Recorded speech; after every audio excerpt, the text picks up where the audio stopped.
ng 2024, sinabi po ng ating mahal na Pangulo na ang impeachment ay hindi importante.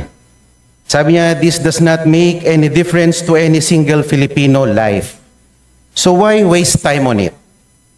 And despite the admonition of the President, the House, through one-third vote, transmitted the articles of impeachment to the Senate. Why didn't we heed the call of the President? Why did the HRR defy the President's pronouncement? Gusto ko lang pong malaman kung bakit ganon. Parang hindi natin sinusunod ang mga pahayag ng ating Pangulo. Before the Honorable Mark, please proceed. Opo.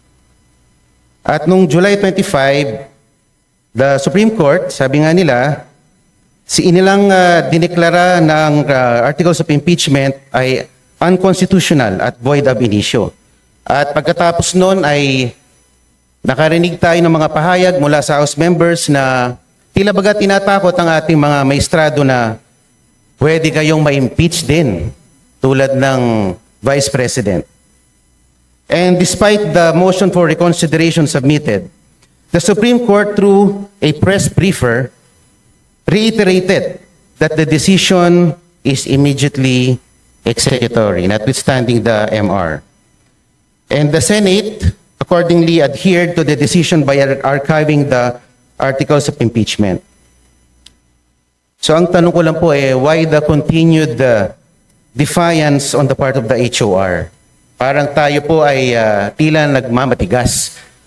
Samantalang ang Korte Suprema at ang ating co-equal body ng Senado ay tumalima na sa sinabi ng ating Korte Suprema. Alam naman po natin that the Supreme Court is the final arbiter on all disputes and controversies pertaining to constitutional issues. And the decisions released by the Supreme Court form part of our legal framework, form part of our legal system sa ating bansa. Dapat po nating galangin ang ating co-equal branch. Sinabi din po ng Pangulo sa isa sa kanyang mga panayam at huli-huli sa kanyang sona na ang Pilipino ay sawa na sa sobrang pamumulitika. So, buti pa ang ating Pangulo aware dito. At siyempre, kamakailan ay meron pong ibinalita na meron na naman pong Quadcom version 2.0. Alam naman po natin ang Quadcom ay nagagamit bilang political persecution more than a tool for legislation. At pinakita pa nga po ng Quadcom sa kanilang performance last year that it assumed judicial and prosecutorial roles, which is beyond the ambit of its legislative function. Mr. Speaker, the continued defiance of the House of Representatives has been truly remarkable. Sana naman po ay baguhin na natin ang ating estratehiya. Sa akin lang naman po. Dahil ako'y miyembro ng 20th Congress, bakit hindi po natin baguhin or reassess ang ating strategies? Kaysa bumabakbak tayo ng bumabakbak ng ating political adversaries. Bakit di na lang po natin galingan? Total, meron naman po tayong 3 taon pa para ipakita na tayo ay mahusay din sa pamamalakad. Ang akin lang naman po, this administration has been characterized by, treating its political adversaries na pag malakas ang kalaban, i-disqualify, i-expel, i-impeach, or i-threaten na i-impeach. Bakit hindi lang naman po natin galingan? Meron pa naman po tayong 3 taon. Baka sakali, matalo natin si VP Sara sa 2028. Maraming salamat po. Madam Speaker, there being no other Madam member Speaker. who wishes to interpolate. Impeachment, specifically the furnishing of a copy of the articles of impeachment along with the evidence, pieces of evidence to the one impeached. Is that correct, Mr. Speaker? That is correct, Mr. Speaker. And along with that, you also said that each signatory to the impeachment complaint should have read in its entirety the articles of impeachment before signing it. And in your own opinion, it is another rule added by the Supreme Court. That is what the Supreme Court stated, Mr. Speaker. And our distinguished colleague, Ma'am Laila de Lima, said that due process is not needed here in this particular case. But in my personal opinion, Mr. Speaker, due process is intrinsically embedded in all judicial, even administrative processes. It need not be construed specifically in the Constitution. Halimbawa po, kung tayo ay magtatanggal ng empleyado sa kumpanya, kahit wala naman pagtatangka sa kanyang buhay, we also accord due process to the person that we are about to remove from office. Usually, tayo po ay, we ask for an explanation letter dun sa empleyado kung bakit niya, why he or she has breached a company policy. In other words, meron pong due process.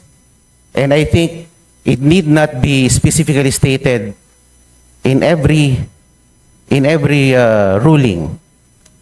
And I think dapat po talaga intindihin natin ang judicial, ang due process ay nandyan, nananalaytay sa lahat ng ating mga patas.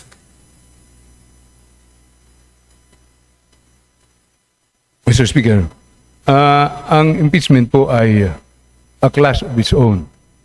May tinatawag na substantive due process, procedural due process, administrative due process. At dito naman sa impeachment, sinasabi po ng kanina sa interpellation na ang process na ito, pag pumirma ang 1/3 of all the members, hindi naman nawawala ang sabi, wala dito yung due process dahil ang penalty dito, sabi po ng Honorable De Lima, ay removal from office, ang pinaka-harsh na penalty. Hindi yung katulad sa criminal or administrative. Pero, Madam Speaker, sa ganang impeachment po, ay pag pumirma po ng 1/3 of all the members of the House at sinumiti po ito sa Senado, nandoon pa rin ang due process. Kasi doon po ay may karapatan makinig at i-hear yung mga depensa po ng ini-impeach. Opo. Kung ito pong impeachment ay alang-alang sa accountability, hindi po ba dapat natin habulin ang Vice President sa Ombudsman at sa ibang mga korte? Sapagkat sa tingin ko, kung ang sanction lang ng impeachment ay tanggalin ang Pangulo sa kanyang pagkakaupo, hindi po siya mananagot ng maigi dun sa kanyang alleged misuse of confidential funds. Di ba dapat managot din siya sa kanyang di umano'y idinispalto na pera? Di po ba? We should seek other remedies like cases before the Ombudsman at ano pang mga korte. Madam Speaker, yung privilege speech ko po ay hindi po tungkol sa paghahabol sa Vice President. Ang privilege speech ko po ay tungkol po sa desisyon ng Supreme Court na gumawa po ng maraming requirements sa House of Representatives tungkol sa impeachment na exclusive power of the House of Representatives. Ganun po ang aking binitawang privilege speech, Madam Speaker. Just to reiterate, the topic of the Honorable Marcelo Libanan, our minority leader, is Senate action to archive the impeachment case of Vice President Sara Duterte. Mr. Speaker, distinguished minority leader, yung po bang sinabi ng Korte Suprema ay are we being precluded to initiate impeachment complaints or we're just being taught on how to file a correct impeachment complaint by complying with procedural steps? Tayo po ba'y binabawalan talaga ng Korte Suprema o tayo tinuturuan lamang kung paano maghain ng tamang impeachment complaint? Before the minority leader responds,